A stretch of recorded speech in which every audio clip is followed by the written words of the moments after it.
السلام علیکم. دیسی T V U S A کے پروگرام ممتاز خان ترک شو میں آج ہمارے ساتھ موجود ہیں راجہ برتغین خلجی صاحب، جو کہ صحافت سے شعبہ سے منسلک ہیں اور عرصہ تقریباً 16 سال سے ہمارے صحافت کی خدمات سر انجام دے رہے ہیں. صحافت سے منسلک ہونا اور کرائم رپورٹنگ کرنا بے حد مشکل کام ہے. اس کے لیے بہت سارے تھریڈ سے بھی گزرنا پڑتا ہے. تو آج ہمارے ساتھ موجود ہیں ہمارے محترم مہمان. کیسے ہیں آپ؟ ٹھیک ہے الحمدللہ جی، بہت شکریہ.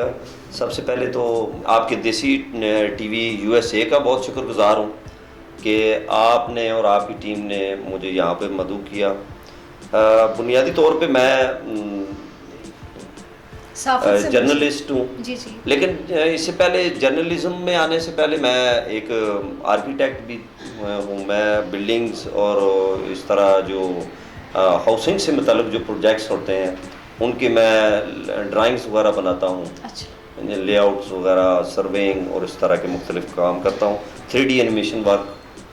تو بس پھر ایک ایکسیڈنٹل طور پہ مجھے صحافت میں ان ہوا میں. تو بس اس کے بعد پھر آج تقریباً 16-17 سال ہو گئے ہیں وہ میں شعبہ صحافت سے ہی ہوں. جی. جس طرح سے میں نے جو آپ کی رپورٹنگ ہے اکثر ہم لوگ دیکھتے ہیں، جیسے نوائے سنتراش میں آپ کی بہت ساری کالم جو ہیں وہ لگے ہوتے ہیں. اس کے علاوہ جیسے آپ وہاں چینل کے اوپر جس طرح سے آپ کی رپورٹنگ ہے، آپ بہت سارے ایشوز کو اٹھاتے ہیں. اسپیسیفک اگر میں دیکھوں تو آپ مطلب کرائم سے ریلیٹڈ، جیسے کوئی جرم ہو گیا اس سے ریلیٹڈ آپ کی اکثر رپورٹنگ ہوتی ہے. تو خلجی صاحب یہ فرمائیے گا کہ کیا اس رپورٹنگ کے دوران آپ کو تھریٹس نہیں ہوتے؟ بالکل ہوتے ہیں جی. ہماری صحافت میں تو یعنی ایک سمجھ لیں کہ سب سے پہلا جو تحفہ ملتا ہے صحافی کو وہ لفافہ صحافی، بلیک میلر. بالکل، یہ ٹیگ لگ جاتا ہے. اور جناب یہ جو دو تحفے ہیں یہ سب سے پہلے ملتے ہیں. مطلب آپ نے کسی کے خلاف بھی خبر لگائی تو اس نے آپ کو جھٹ سے بلیک میلر کہہ دینا ہے، آپ کو لفافہ صحافی کہہ دینا ہے. یہ نہیں دیکھنا کہ اس بندے نے یہ جو نیوز لگائی ہے اس کے پیچھے اس کی نیت کیا ہے. تو بہت سارے مسائل درپیش ہوتے ہیں جی. ہمیں دھمکیاں بھی ملتی ہیں. ابھی ریسنٹلی میں نے واک اینڈ ٹیکسلا کی ایک بڑی مشہور شخصیت ہیں چند شاہ کاظمی صاحب، وفاقی وزیر برائے ہوا بازی جو حاجی غلام سرور خان ہیں، ان کے جو سمجھ لیں یہ رائٹ ہینڈ ہے چند شاہ کاظمی. ان کا ایک انلیگل کرشنگ پلانٹ تھا، اس کے بارے میں نے نیوز بریک کی. تو وہ فارسٹ کی جگہ تھی، محکمہ جنگلات کی. وہاں پہ قبضہ کر کے ان لوگوں نے اپنے جو انلیگل کرشنگ پلانٹ تھے وہ لگائے ہوئے تھے.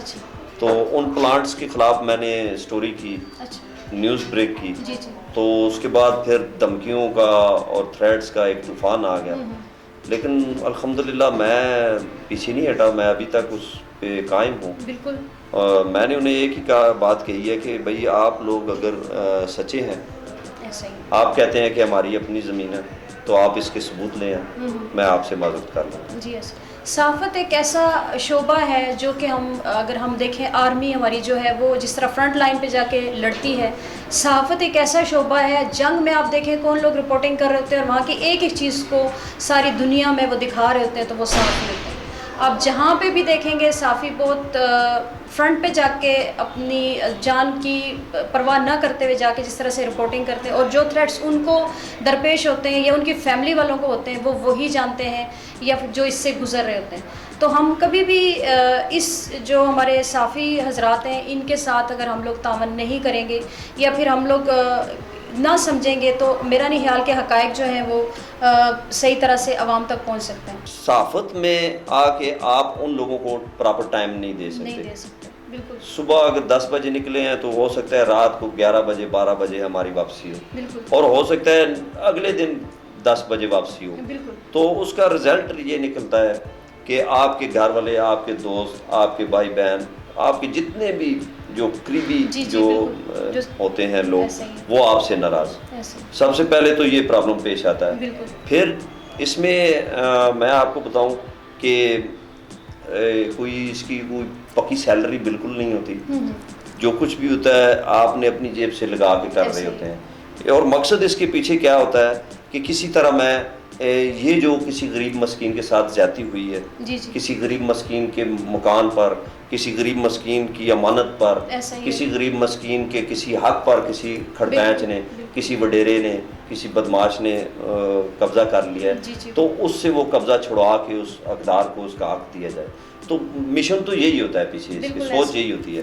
لیکن دیکھنے والے سننے والے جو اکثر لوگ ہوتے ہیں وہ اس کے برعکس یہ سوچ رہے ہوتے ہیں کہ پتہ نہیں اس نے کتنے پیسے لے لیے ہیں، یہ لفافہ صافی ہے، یہ بلیک میلر ہے. حالانکہ ایسا کچھ نہیں ہوتا. ایسا ہی ہے. ہمیشہ ہلجی صاحب آپ کی بات سے اتفاق کروں گی، ہمیشہ تصویر کے دو رخ ہوتے ہیں. کبھی بھی ایسا نہیں ہوتا کہ ہم منفی ہی سوچیں. یہ ضرور ہے کہ تنقید کرنی چاہیے، تنقید برائے اصلاح ہونی چاہیے. ایسی تنقید نہ ہو کہ دوسرے کو ٹارگٹ کیا جائے اور پن پوائنٹ کیا جائے. صحافیوں کے پیچھے لوگ بہت سی باتیں کرتے ہیں جو ہم آئے روز سنتے ہیں، ہم بھی اس چیز کو نوٹس بھی کرتے ہیں، ہم بھی کہتے ہیں کہ زرد صحافت نہیں ہونی چاہیے. ہلجی صاحب کوئی ایسا واقعہ جو دوران صحافت آپ کو پیش آیا ہو؟ بہت شکریہ جی. اس طرح ہے کہ جب ہم نے میں اور میرے جو چیف ایڈیٹر ہیں نواز سنتراش نیوز پیپر کے میر عاصم صاحب، جی پہلے میری کمپیوٹر اکیڈمی تھی. میں کے ایم کمپیوٹر اکیڈمی کے نام سے میری کمپیوٹر اکیڈمی تھی، رجسٹرڈ الحمدللہ. وہاں پہ میں بچوں کو، اسٹوڈنٹس کو کمپیوٹر کے بارے میں کچھ لیکچر وغیرہ دے رہا تھا. تو جو میر صاحب ہیں، میر عاصم صاحب، وہ آئے پوچھتے کہ بھئی کوئی ایسا بندہ ہو جو نیوز پیپر ڈیزائن کر سکتا ہو. کیونکہ نیوز پیپر بنانا میں سمجھتا ہوں کافی مشکل کام ہے اور ڈیفرنٹ ہے. ہر بندہ نہیں کرتا، وہ چند مخصوص لوگ ہوتے ہیں جو پیج بناتے ہیں. تو وہ میرے پاس آ گئے. میں نے کہا جی پہلے بنایا تو کبھی بھی نہیں اخبار، لیکن اب چونکہ میرا شعبہ ہے، میں کمپیوٹر جانتا ہوں تو بنا لوں گا. تو انہوں نے کہا جی ٹھیک ہے، میں آپ کو میٹر لا کے دوں گا، اس کا جتنا مٹیریل ہے، خبریں وغیرہ، تو آپ نے اخبار بنانی ہے. میں نے حامی بھر لی. اب پہلا اخبار ہمارا یعنی 2 دنوں میں ہم نے تیار کیا، کیونکہ فرسٹ ایکسپیرینس تھا تو اس پہ مجھے 2 دن لگ گئے اس اخبار کو بنانے میں. تو اخبار بنا تو اب ہم نے اس کو پرنٹنگ کے لیے بھیج دیا پریس والوں کے پاس. تو میرا بھی دل جو تھا وہ دھڑک رہا تھا، دھک دھک کر رہا تھا، کیونکہ پہلا اخبار تھا اور ہمیں یہ بھی ڈر تھا کہ اتنے بڑے بڑے جو پہلے سے ادھر مچ بیٹھے ہوئے ہیں، بڑی بڑی ہستیاں بیٹھی ہوئی ہیں اور بڑے بڑے اخبارات ہیں، تو ان کے درمیان میں ہمارا یہ وہ کیا کہتے ہیں کہ نکار خانے میں طوطی کی آواز کون سنے گا، طوطی کی آواز کون سنے گا. تو وہ والا ایک کنسیپٹ ہمارے ذہنوں میں بنا ہوا تھا. بڑے پریشان تھے، میں بھی، میر صاحب بھی. تو خیر اللہ کے اوپر توکل کر کے ہم نے وہ پرنٹنگ کے لیے بھیج دیا. تو جب اخبار آیا پرنٹ ہو کے، تو آپ یقین نہیں کریں گے کہ ہمارے آفس میں کم و بیش کوئی 100-150 کے قریب لوگ جمع ہو گئے. اور وہ اخبار کی تعریف کرنے نہیں آئے تھے، ہمیں کرٹیسائز کرنے آئے. اور یہ کیا کام شروع کر دیا تم لوگوں نے، وہ دشمنیاں پڑ جائیں گی، گولی لگ جائے گی، مارے جاؤ گے، یہ ہو جائے گا، وہ ہو جائے. ہم بڑے ڈرے. میں نے کہا یہ پتہ نہیں کیا ہم نے کام کر دیا ہے، تو اتنے لوگ آ گئے ہیں. کسی نے بھی ہماری حوصلہ افزائی نہیں کی، کسی نے نہیں کہا یہ کہا کہ بھئی اچھا کام کیا آپ نے، بلکہ الٹا وہ ہمیں ڈرا رہے ہیں. اور تو میں اور میر صاحب سر جوڑ کے بیٹھ کے میں نے کہا جی میر صاحب یہ 150 آدمی آیا ہے تو کسی ایک نے بھی ہماری تعریف نہیں کی، کسی نے بھی نہیں کہا کہ آپ نے اچھا کام کیا ہے، سب الٹا ہمیں ڈرا ہی رہے ہیں. تو میں تو کہتا ہوں اس پیپر کو ادھر ہی بند، بس یہ پہلا اور آخری پیپر، اس کے بعد توبہ.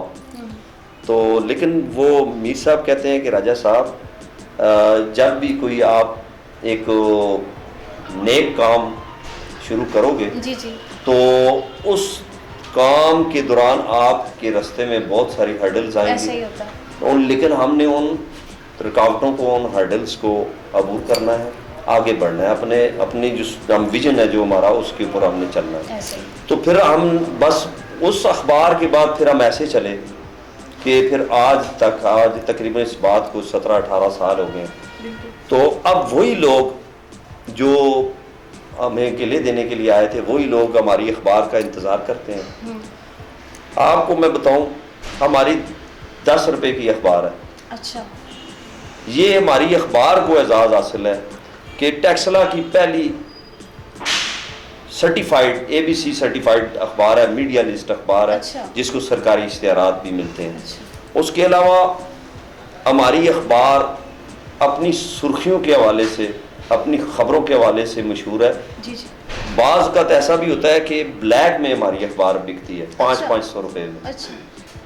10 روپے کی نہیں بکتی, 500 کی بکتی ہے, کیونکہ اس میں کچھ خبریں ایسی لگی ہوئی ہوتی ہیں کہ لوگ 500 روپیہ دے کے ہماری اخبار خریدتے ہیں. انتظار کر رہے ہوتے ہیں کہ کب حقائق جو ہے ہمارے سامنے. تو بس یہ میں اس کو اسی طرح یہ کہوں گا کہ اس کے پیچھے ہمارے جو ہیں والدین ہیں ان کی دعائیں شامل ہیں اور ہم لوگوں کی اپنی محنت شامل ہے. باقی اللہ تعالیٰ نے ہماری مدد کی اور کافی مشکلات پیش آئیں. ہمارے اوپر پرچے بھی ہوئے, FIRیں بھی ہوئیں, ہم نے جیلیں بھی کاٹیں. میں نے پولیس والوں کے خلاف خبر لگا دی تھی. ایک SHO تھا ملک ساجد ٹیکسلا میں. اچھا. تو اس کے خلاف خبر لگا دی تو انہوں نے میرے اوپر ایک ہوائی FIR دے دی. میرے فرشتوں کو بھی نہیں پتا تھا. اچھا. تو مجھے ایک دن انہوں نے تھانے میں بلایا کہ ادھر کوئی کوریج کے لیے راجہ صاحب آپ آئے. تو میں گیا تو ادھر پکڑ کے مجھے انہوں نے اریسٹ کر لیا کیونکہ FIR مجھے تو پتہ ہی نہیں تھا. جی جی. تو جب میں نے FIR دیکھی تو اس میں ناجائز اسلحہ, اچھا, کار سرکار میں مداخلت, اچھا, 2 ڈرم شراب کے, اچھا, ہاں دھمکیاں, یہ سارا کچھ. میں آپ کو بتاؤں کہ کون سی ایسی چیز نہیں تھی جو اس میں شامل نہیں تھی. اچھا اچھا. تو میں تو بڑا گھبرایا. میں نے کہا یار یہ تو اب مجھے لگتا ہے کہ اگلی جو میری باقی عمر ہے وہ میری جیل میں ہی گزرے گی کیونکہ اتنی ٹف ہے FIR. لیکن اللہ تعالیٰ نے مدد کی. میں جس دن جیل سے رہا ہوا اسی دن پھر اس SHO کے خلاف میں نے خبر لگائی. اس کے کالے کرتوت عوام کے سامنے رکھے اور وہ پھر ڈسمس ہوا. وہ پھر دال روٹی کھانے کے لیے اس کو سیول لائن بھیج دیا گیا. پھر میں اس کیس میں سے بری ہوا. جج صاحب نے مجھے جس دن بری کیا انہوں نے کہا راجہ صاحب, جج صاحب نے کھڑے ہو کے مجھے سلوٹ کیا. انہوں نے کہا جی میں آپ کو سلام پیش کرتا ہوں کہ آپ اپنے موقف پر ڈٹے رہے تھے, آپ پیچھے نہیں ہٹے. تو یہ مشکلات بھی ہم نے جھیلی ہیں. بالکل یہ چیزیں بالکل درپیش ہوتی ہیں صحافت سے جو لوگ منسلک ہیں. قلم کا استعمال بالکل ٹھیک ہونا چاہیے کیونکہ قلم کا جو استعمال ہے یہ ایک یوں سمجھ لیں کہ ایک جنگ ہے. اور اس میں جیسے خلجی صاحب نے بھی بات کی کہ ایک چیز پہ ڈٹے رہنا, تو جب تک مستقل مزاجی نہیں ہوگی کوئی بھی کام ٹھیک طریقے سے نہیں کیا جا سکتا. مستقل مزاجی اور یہ کہ ایک جذبہ ہو. اور سب سے بڑی بات یہ جو لوگ صحافت سے منسلک ہوتے ہیں سب سے پہلے بات تو یہ کہ جذبہ ہونے کے ساتھ ساتھ دلیری ہونا بہت زیادہ ضروری ہے. اس میں بہت زیادہ آپ کو تنقید کا سامنا کرنا پڑتا ہے. اور تنقید بھی ایسی کہ صرف تنقید لفظی نہیں ہوتی بلکہ بہت سارے دھمکانے اور بہت سارے اور طریقوں کے ساتھ تنقید کی جاتی ہے. تو میں اپنے چاہوں گی کہ خلجی صاحب جو ہیں وہ کوئی پیغام آپ دیں ہمارے USA TV چینل کے پلیٹ فارم. جی میں صرف یہی کہنا چاہوں گا کہ صحافت جو ہے یہ پیغمبرانہ شعبہ ہے. اگر نیک نیتی سے اور سچائی کے ساتھ لگن کے ساتھ کیا جائے, اس میں بے ایمانی نہ ہو. میں نہیں کہتا کہ شعبہ صحافت میں سارے ہی اچھے ہیں, برے لوگ بھی ہیں, اس میں بے شک ہیں, لیکن سب برے نہیں ہیں, اچھے لوگ بھی ہیں. تو اگر سچائی کے ساتھ محنت کے ساتھ اس شعبے کو کیا جائے تو یہ دنیا کا سب سے اچھا کام ہے. اور اس سے اللہ تعالیٰ نے آپ کو قلم دی ہے تو اس قلم کے ذریعے اللہ تعالیٰ اس لیے دیتے ہیں آپ کو قلم کہ اللہ تعالیٰ آپ سے کچھ اچھے کام لینا چاہتے ہیں. تو میں سمجھتا ہوں کہ قلم کا حق اسی وقت ادا ہوگا جب آپ اس کو اللہ تعالیٰ کے احکامات کے مطابق اس کو چلائیں گے تو اس سے دنیا کی جو ہے کامیابی بھی وہ آپ کو ملے گی اور آخرت کی کامیابی بھی ملے گی. تو ڈرنا نہیں چاہیے. پریشر بھی آتے ہیں, دھمکیاں بھی ملتی ہیں, بہت سارے پرابلم پیش آتے ہیں. تو لیکن میں سمجھتا ہوں کہ وہ دھمکی وہی دیتا ہے جو خود چور ہوتا ہے. تو جو صحیح بندہ ہوتا ہے وہ بیچارہ اپنی غلطی تسلیم کرتا ہے اور وہ اس کو آن کرتا ہے، وہ کہتا ہے کہ مجھ سے غلطی ہوئی ہے. لیکن چور بندہ غلطی کبھی نہیں تسلیم کرتا، الٹا وہ دھمکیاں اور ڈرانے دھمکانے پہ لگا رہتا ہے. تو ان چیزوں سے ڈرنا نہیں چاہیے، محنت اور لگن سے اور بہادری کے ساتھ مقابلہ کرنا چاہیے، تو پھر انشاءاللہ کامیابی بھی آپ کے قدم چومے گی. بہت شکریہ ہلجی صاحب، آپ یہاں پہ تشریف لائے اور جس طرح سے آپ نے صحافت کے بارے میں بات کی. ممتاز خان ترک شو میں ہم لوگ ہر دفعہ ایک نئے مہمان کے ساتھ ایک نئے مسائل کے اوپر بات کریں گے، جس میں ہم لوگ بہت سارے لوگوں تک کہ ان کے ساتھ ملیں گے اور ان کو یہاں پہ اپنے دیسی T V U S A کے پلیٹ فارم سے بولنے کا موقع دیں گے، جس میں کہ سیاستدان بھی ہیں، جس میں کہ وہ لوگ بھی ہیں جن کی آواز بالکل دبائی جاتی ہے، عام لوگ جن کو کہا جاتا ہے. اس کے علاوہ ہمارے جو سماجی لوگ ہیں جو سماجی خدمات تو سر انجام دیتے ہیں لیکن کہیں پہ بھی ان کا نام سامنے نہیں آتا. ہم کوشش کریں گے کہ ان لوگوں کو بھی یہاں پہ لایا جائے اور ان لوگوں کے ساتھ یہاں پہ زیادہ سے زیادہ ہم لوگ بات چیت کر سکیں. اس کے ساتھ ہی ہمارے آج کا پروگرام جو ہے وہ ختم ہوا جاتا ہے. اجازت دیجیے گا. اللہ حافظ.